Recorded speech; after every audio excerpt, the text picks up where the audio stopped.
Hello and good morning. Welcome to the Gerety 2025 Awards Grand Jury Insights.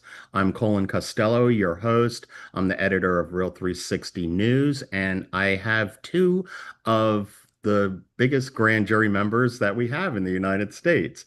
One, I'd like to introduce you to Suzanne Powers.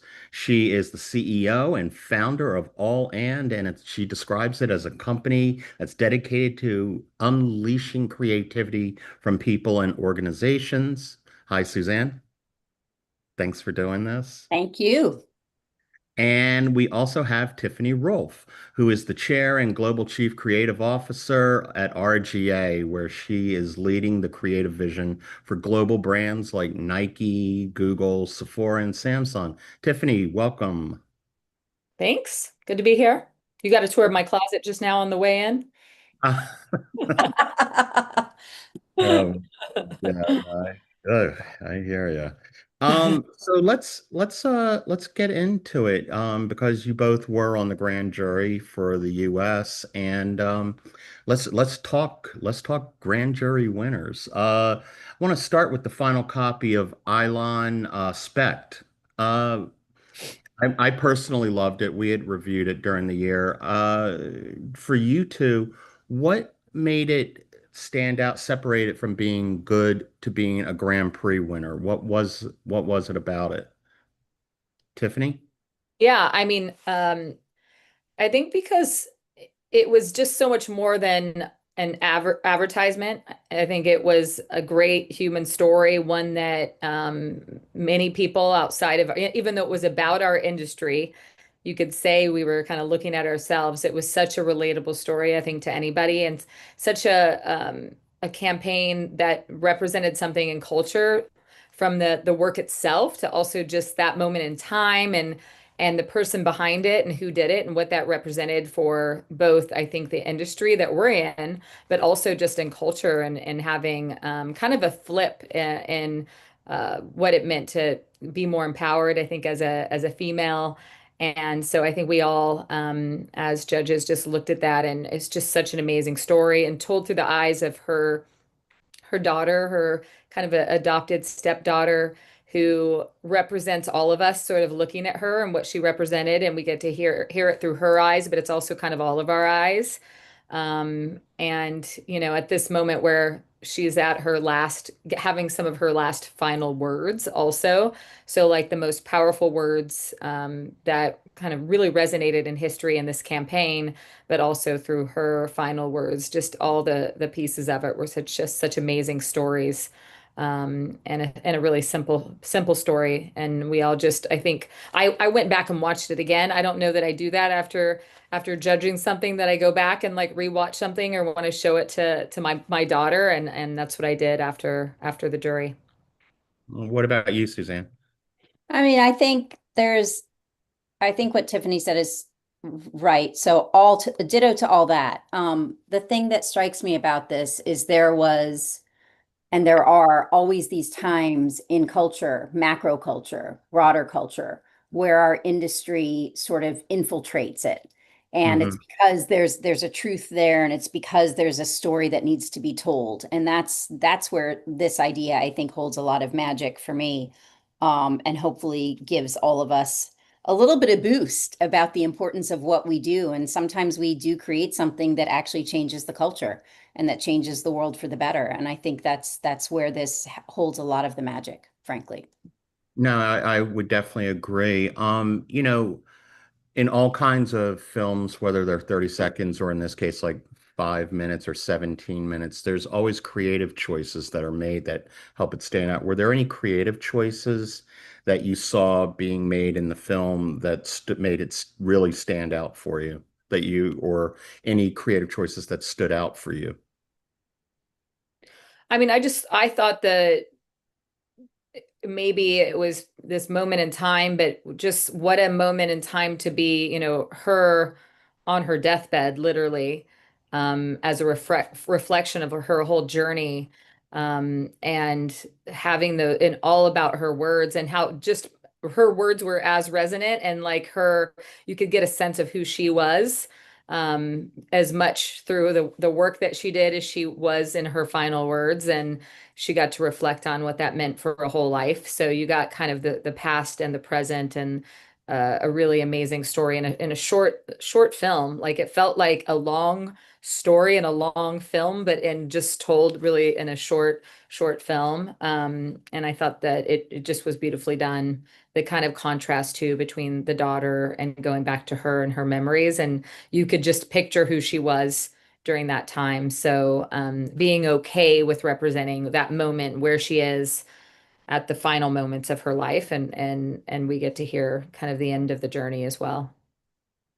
No, for sure, for sure. Suzanne, anything? No, I mean, I wouldn't add anything except that I hope that, everybody understands that there are stories that need to be told like this. The craft of it was so thoughtful. And so, and just the storytelling alone. So not only just the importance of the story, but just the way it was told. And I think Tiffany's talked about that prosaically and beautifully. It's really important for our industry to see that.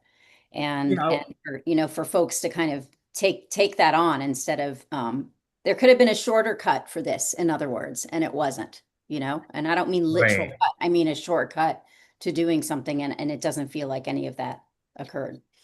I want to tap into something you just said too, because you've both been doing this for a minute.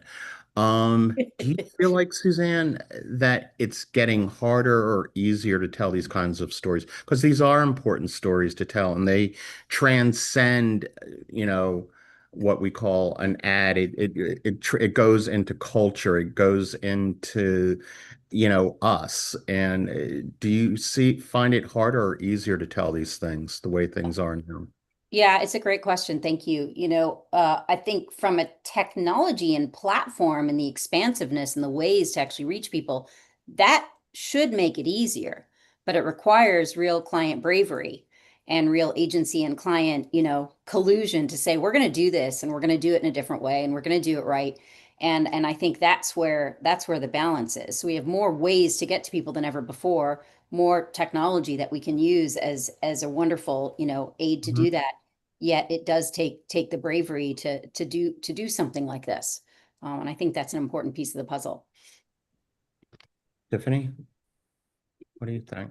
Yeah, I mean, I think that's our job really, is to kind of tell stories through whatever different means we can. But everything we do, I think we try to find ways to help it connect with people in meaningful ways. I think sometimes we get caught up in things looking like stories, things Hmm. looking like, they look, they smell like a story, but they aren't really. And I think it's our job to really dig in and find what the core of that story is and what makes it kind of relatable to people and connect with people. And so that's the hardest and best part of the job, is to kind of dig deeper. Right. No, I would agree. So let's talk about Senna's cut for a second. I really enjoyed it. I particularly enjoyed the edit, how it was cut and everything. What stood out about it for you? Either. Yeah, I mean, I'll start. I love I love this so much. And I love it so much because of it's just oozing creativity in every single sense of the word. Like, and what you just said, Colin, like the cut itself, the timing of Yeah. the match to the truth that actually happened again in history and in that particular moment. Like, it's just such a smart, novel way to do something like this, especially in the category where we're quite, I think, as a culture, overwhelmed by a lot of different messages coming at us to watch this and experience that and do this. And this really stood out from both a form and function, and also just I just think it was brilliant storytelling, like amazing. Yeah, it's interesting because I think sometimes even editing or sound, it can feel like it's an afterthought, or it's like, here's the story and the idea, and then just edit it, right?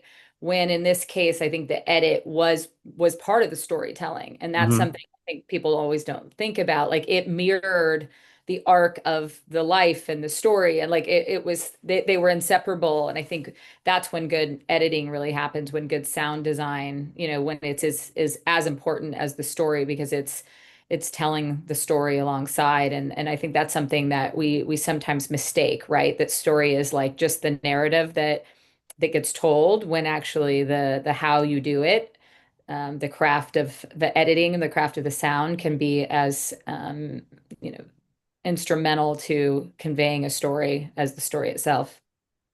Do you think it was a perfect marriage? Because you had mentioned the sound design. Do you think it was a perfect marriage of the sound design and the cut, or do you think one of them carried more weight as it goes I kind of through? thought they were pretty equal weight. Like I thought at least, I don't know that you always think that sound carries as much weight as picture, but I think in this case, how much it amplified the drama, the speed, the Uh-huh. silences, the emotions. It wasn't like a background. It was core to the storytelling. Interesting. Suzanne, what do you think? Agree. I mean, I think it's just, again, I was watching it and I started to watch it and I was like, oh, yeah, it's another kind of trailer for a thing. And then I'm like, holy hell, like they just really figured out how to do it so differently. And how to, I mean, Yeah. it's like, it's actually quite innovative to marry all of these different things that we have at our disposal in a way that was so strategic, frankly. Yeah, no, I would completely agree. One of the grand jury winners that really struck me was Never Just a Period. That hit me kind of home, two daughters and the whole thing. So that really hit. And I loved the art direction. What was it about that hit you too? Yeah, I mean, it was one of those things that you just can't take your eyes off of, and you want to rewatch, because it feels like every single frame, and even within the frame, all the pieces were all just crafted. And I think that there's a big theme there. I think especially in a time where we're able to make things pretty quickly. I think we're especially attentive to and seeking out craft and real art direction, where there's like intention and human choices. And I think this is one of those amazing, fun examples where you just kind of want to keep watching it and watch it over and over again and still frame it and look at Yeah, the detail. Yeah, I completely agree. Like you could actually feel the thoughtfulness and care and yeah, diligence that went into every single thing for such an important, continuing to be such an important issue that we need to be tackling. So again, I love these examples of our industry taking on big, huge, chunky problems and doing something so beautiful and so, just I mean, the stopping power of this is incredible. And does that hopefully make people pay more attention and learn more about it and go deeper? One would hope. I And also think like it played with a lot of visual styles. I think sometimes you think you kind of pick a style or whatever, and I think in this Mhm. case it sort of mirrored the different kinds of emotions, sensation, feelings, different people. Like I think having that actually helped kind of convey the concept, and also just show that, you can have some fun kind of exploring some of these different visual styles to help oh illustrate yeah. the I ideas. mean, reframing like Renaissance art. Come on. Like it's Yeah, amazing. yeah, for real. For real. No, I mean, I think you both are spot on. It just made it all stand out. I mean, it like is kind of the definition of creative, it's like it really, but it's so hard to break through with stuff. Yeah. There's so much. And then, something like that just stands out. So yeah, I would agree. Switching a little bit. So Paraguay and Kazakhstan, they won for the first time. You know, as you were judging, do you see other countries emerging as creative, powerhouses, or it just, okay, I didn't see that coming, and they are now, they've arrived. Well, I honestly didn't know that until, this question came up, Oh, okay. which I thought, was pretty interesting, because a lot of times we're not looking at it going, oh, let's make sure work comes from a certain country. And so I think it's Mhm. really awesome. It just shows you that creativity isn't limited by geography. It's all about the ideas, and Sure. even perhaps in a way, maybe it's a benefit, maybe having a place that isn't necessarily at the center of where all advertising is happening or whatever. I mean, when I started out my career in Miami, we'd always thought that was a benefit that we weren't in an advertising town, Right, right. think there's something to it where just it shows you that people, I think, are interested in seeking out new kinds of ideas. Like ideas and culture is just so everywhere. It's hard to, we all see the same TikTok videos often and Hmm. they Sure. spread. And so, like, where can you find originality and perhaps actually might become a benefit to being in some places that can bring new kinds of culture, new kinds of ideas, and then also, again, ideas aren't just for one culture to own. No, that's very true. It's very true. So, Dentsu kind of killed it this year I with, didn't know that either until I didn't know that either. Yeah, it's we like, never it's so, we don't it doesn't say that you really don't in the see it. work. Yeah. You don't oh, judge yeah. it based on who. Yeah, no, it was just I, I was just wondering, what did you see? Was there a common creative thread or anything that you saw coming from the Dentsu work that got them all these awards?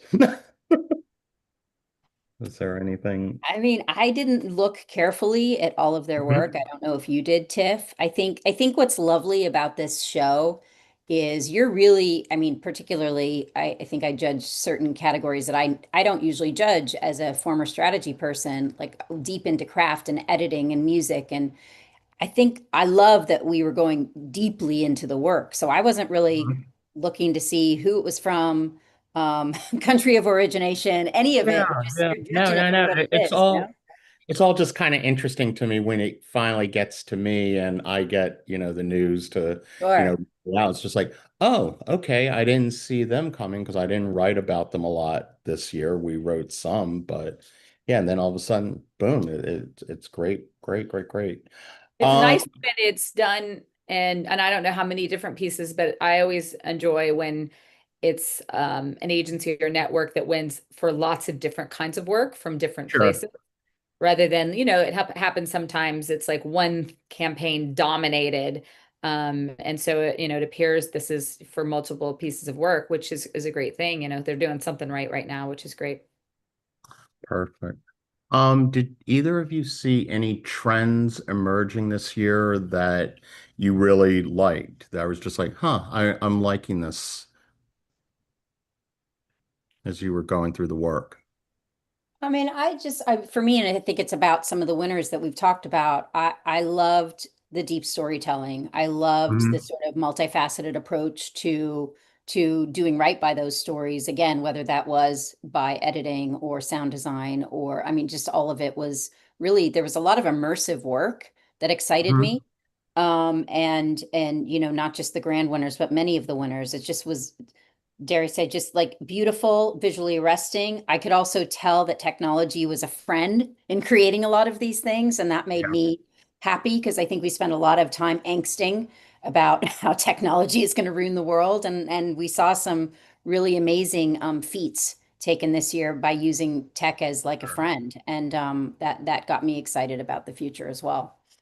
Yeah, and I think, there was a lot of great craft and craft even through tech, because I think sometimes you can mistake that you don't need craft when you're leveraging technology, but I think that is going to be a real differentiator still, even with leveraging new tools and new tech. And we all crave it. We want to see those things that feel made and feel like there were choices and there were human choices and intention behind them, and there were reasons you edited a certain way versus like you can just auto edit, or whatever. Like the storytelling itself and all those pieces are all aspects of the craft, and that's something that I think we'll get even more appreciation from in the coming years. Perfect. So the flip side, did you see any trends that you were just like, no, stop it now? Nothing stood out to me that I remember, like maybe if I had been right out of the jury room, but Uh-huh.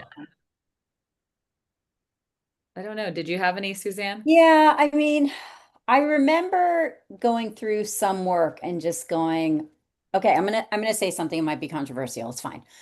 I just there's quite a bit of celebrity shit. And there's Mhm. celebrity good and then there's celebrity shit. Like I felt sometimes certain work was using celebrities in a way that they were just shilling stuff. Like I didn't feel it was a genuine, like in a Like world where borrowed interest. yeah, it was borrowed interest. Like we're very you know, we've got a lot of influencers coming at us. We've got a lot of creators coming at us. We've got a lot of celebrities who make things and do things. But there was some work that I was like, I just feel like y'all got a big paycheck and you're just kind of doing it. It didn't feel genuinely attached and like a nice fit with the brand for me. It was a small thing, but I definitely picked some of it up. Well, now that we're there with the celebrity, a little going off onto a different train, let's talk about Sydney Sweeney for a sec. Really, Colin? Really? Yeah, well, yeah, A little surprise Sweeney on us, huh? yeah, a little surprised Sweeney.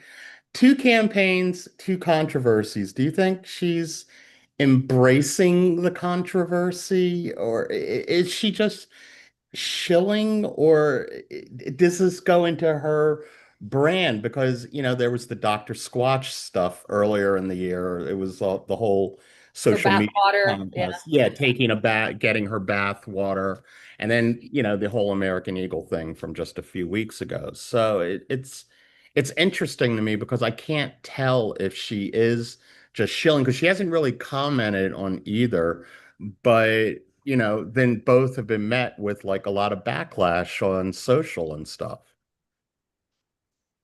I mean, I actually think they were both leveraging her probably in a way that would I think is probably right for what they were trying to do. So in that case, I Mhm. don't know that it was just like a random celebrity. I mean, Yeah, you're not going to do it with I tend to Chappelle. like a little controversy, I guess. And I maybe thought the American Eagle thing was a bit too much, too overblown, probably. But I know that's a controversial thing to say too. I I know, thought, I kind of felt the same way. yeah, So I had written an I feel editorial. like I mean, I've worked on Old Navy and jean brands. I'm pretty sure we've all had some sort of like pun with the word jean, and so Yeah. paper, it's a pretty harmless concept. I think we're in just a strange time, very political, divided time, and there's a way to see everything through a lot of different lenses. And so I felt like that one was unfortunately a little bit overblown. And I kind of thought the bathwater thing was funny and silly and almost like a commentary on the ridiculousness of things right now in terms of celebrity. So I could kind of play into that as maybe a good example if Yeah. you're going to use a celebrity. And she is the zeitgeist right now. And she's Right. in this Right. weird kind of middle position politically where you kind of not sure which way it goes. So I think people that tap into that in the right way, and I think the American Eagle, she has had, from my understanding, a long-term relationship with them. They've stood by her, when she was just starting out. So there's a relationship there that was meaningful versus just like jumping on a Sweeney Chilling. bandwagon, if you will. Yeah. And the bathwater thing was just kind of a ridiculous commentary on the state of I what we're all willing to buy, to pay I for. honestly thought the bathwater thing was in the Dr. Squatch brand. They Yes. Yeah. kind of go for the Yeah, it's right for the absurd. brand. So both of those to me are like, I'll give them a thumbs up to use of celebrity, but there's many where it's just let's cast a celebrity because it's gonna get more for us. But is it right? Is it the right brand? Was that idea dependent on it in some way? Probably not. In And that I don't know regard. that the celebrity, to your point, Suzanne, I don't know that the celebrity buys a brand that much anymore unless they really reflect that brand. That's right. That's right. But you can find, and I think we're talking about fit a little bit, which I think is a pretty Mhm. important piece of this, right? Like you can be a better fit whether that's heritage you have with a brand, as Tiff is mentioning with Sydney Sweeney and American Eagle, whether it's values of the brand, but and as a human, you feel that. Like you feel if there's some kind of fit there or there isn't. You don't even have to be in our industry to know that. But one thing Right. I will just throw into the mix, I agree with what you just said, Tiff, so much. There, there's a lot of hate right now. There's a lot of people looking for everything that's wrong. And not to be soapboxy, but it's like that makes me sad. Like I think we can easily look for things that are right, but we do have like the second something goes out there, the haters come out. And it's fast and it's swift. And what a brand does in that environment is pretty important. How they respond, how they either stand behind what they've done or actually take it down, like the response and sort of like the stature of a brand or Yeah. even brand morality, if you will, is pretty important in this climate. We just have to know that there's a lot of people that are going to pull stuff apart, you Which know? almost And it circles also is back. preventing a lot of brands from wanting to do more Yeah, things. It's a bummer, so that's yeah, where I think you have to get them all mentally prepared, and hopefully you have clients and trust where, the choices you're making when you are taking those risks, you're doing it together and you understand kind of all the that's right. potential outcomes. Yeah, well, I mean the real reason I brought up the whole Sydney Sweeney thing because it goes all the way back to circles back to what you were talking about, Suzanne, in the very beginning, bravery, bravery for brands and just it's hard. I mean, we could do a whole nother session on Cracker Barrel. I mean, Yeah, I was it gonna bring up the Cracker Barrel, but I was like, I'm not gonna go down a Cracker Barrel. you'll have Byron Daniels calling you up, Donald or whatever, calling you up. Um, so I have to start to wrap this up. If you had one word to describe, the winners that you saw and everything and judge, what would that one word be? Ooh.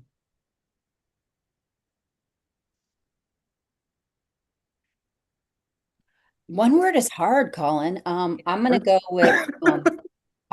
with story. I'm just gonna say story, and I know it's a cliche, but I think we fell in love with stories a little bit on this jury. And I don't think story is cliche. Story to me is king. It's like, what do you Yeah, have? What's your story? Yeah, and mine's cliche too because it's probably something like human, only because when you think about it, like story period, a period story, a life lived story, like some of the things that really those are all human stories that, and human conditions, human things that we've all always kind of had lived with, and those are the things that I think still stand out. I love that. Love that. Well, Tiffany, Suzanne, thank you so much for doing this. I know your days are busy, so thank you for taking the time to do it. Thank And you, Awesome. Colin. Thank you Thanks. for guiding us through this um, somewhat not controversial, but great conversation. oh, good. Well, a little controversy is A little always fun. Sweeney and a little Cracker Yeah. Barrel Little sprinkled in. Sweeney, Cracker Barrel. I love Cracker Barrel no matter what logo they have. It's delicious. Their chicken fried steak is amazing. Yeah, I grew up in Oklahoma. You got to have a good chicken fried steak. You really do. But thank